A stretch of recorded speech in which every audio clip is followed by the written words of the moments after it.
Bonjour à tous, bienvenue pour ce nouveau numéro de Le Sais-tu. Aujourd'hui, nous allons parler du popcorn. Je vais donc tout vous dire. C'est parti.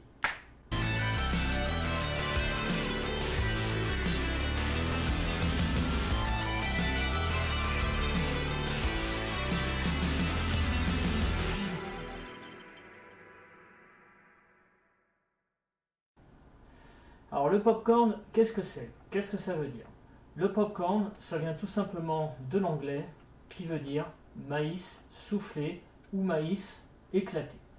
Donc c'est une céréale qui est soufflée par un chauffage fort d'un grain de maïs. Alors il faut savoir que le popcorn est issu d'une seule variété de maïs, c'est-à-dire que si vous mettez n'importe quel grain de maïs lambda, ça ne fonctionnera pas. Cette seule espèce de maïs qui donne donc le popcorn a la particularité déjà d'être un grain beaucoup plus petit, et c'est surtout qu'ils ont ce qu'on appelle un endosperme beaucoup plus résistant. L'endosperme, qu'est-ce que c'est? C'est tout simplement un tissu végétal qui contient les réserves nutritives du grain, de la graine, et il se trouve que pour cette variété de popcorn, donc de maïs, c'est un tissu qui est beaucoup plus résistant.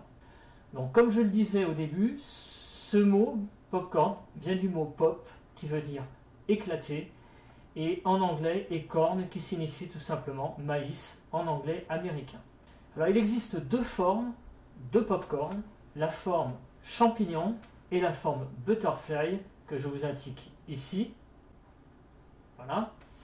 La forme papillon, elle est généralement beaucoup plus appréciée, mais la forme champignon, elle est plus souvent utilisée notamment par les industriels pour les pop-corn enrobés. Voilà, c'est plus facile pour mettre autour, donc, notamment par exemple, du caramel. Il faut savoir donc qu'à la fin des années 90, des industriels ont modifié donc, génétiquement des grains de maïs pour fournir ou bien des formes papillons uniquement, ou bien des formes champignons uniquement. Alors le mécanisme de l'éclatement du maïs, comment ça se passe? Alors il faut savoir qu'à l'intérieur d'un grain de maïs, à popcorn notamment, il y a une substance qui est l'amidon et il y a une substance qui est l'eau. Voilà. Il faut qu'il y ait à peu près entre 8 et 25% d'eau. Donc lorsqu'on fait chauffer le grain de maïs, qu'est-ce qui se passe? L'eau qui est contenue à l'intérieur de la granule commence à entrer en ébullition et se transforme en vapeur. Donc elle se concentre, cette vapeur, au centre du granule, repoussant l'amidon en périphérie, en le cuisant également avec la chaleur.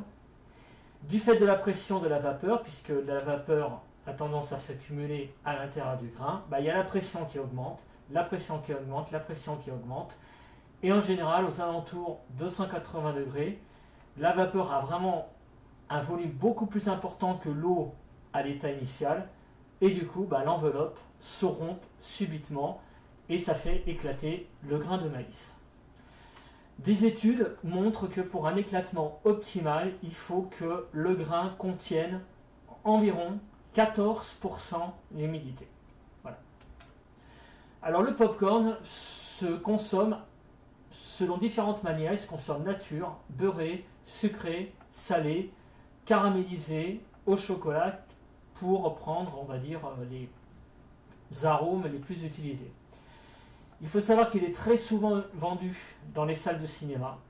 Depuis, il est devenu, on va dire, réellement un symbole de l'industrie cinématographique, surtout aux États-Unis.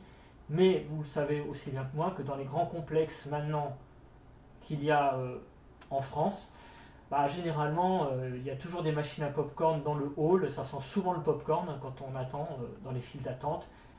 Et on est souvent tenté de prendre un gros seau de popcorn pour aller voir son film préféré.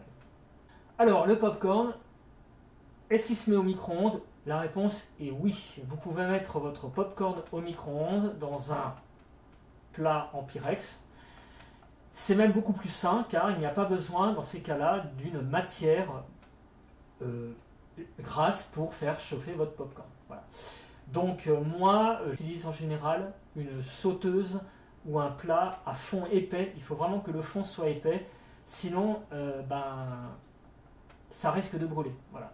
Mais vous pouvez mettre votre popcorn au micro-ondes et ça va vous donner un apéritif qui est vraiment un des plus sains. Parce que vous avez vraiment en gros que la graine à manger. Si vous le mangez nature, sans sucre, ou vous mettez un tout petit peu de sel, c'est vraiment un produit qui est assez sain, notamment pour les apéritifs.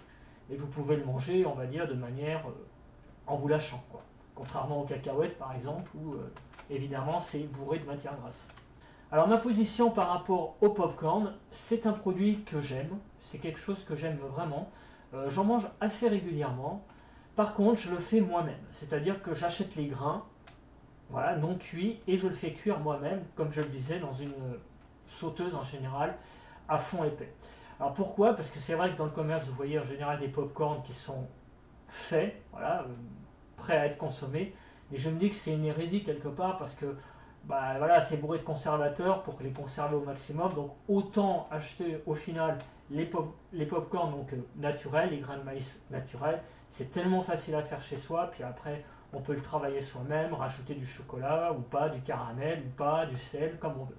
Voilà, donc pour moi, je vous invite vraiment, si vous voulez faire du popcorn, à le faire vous-même, à l'acheter vous-même. Ça se trouve très facilement en sachet.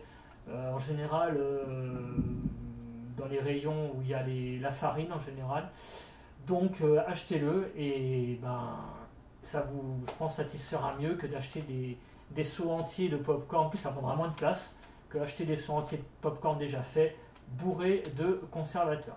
Donc vous pouvez le faire au micro-ondes, mais surtout si vous le faites en général, donc je pense que c'est la majorité des gens qui, bon, comme moi qui le font dans une sauteuse, surtout il faut un fond épais parce qu'il faut un chauffage assez fort.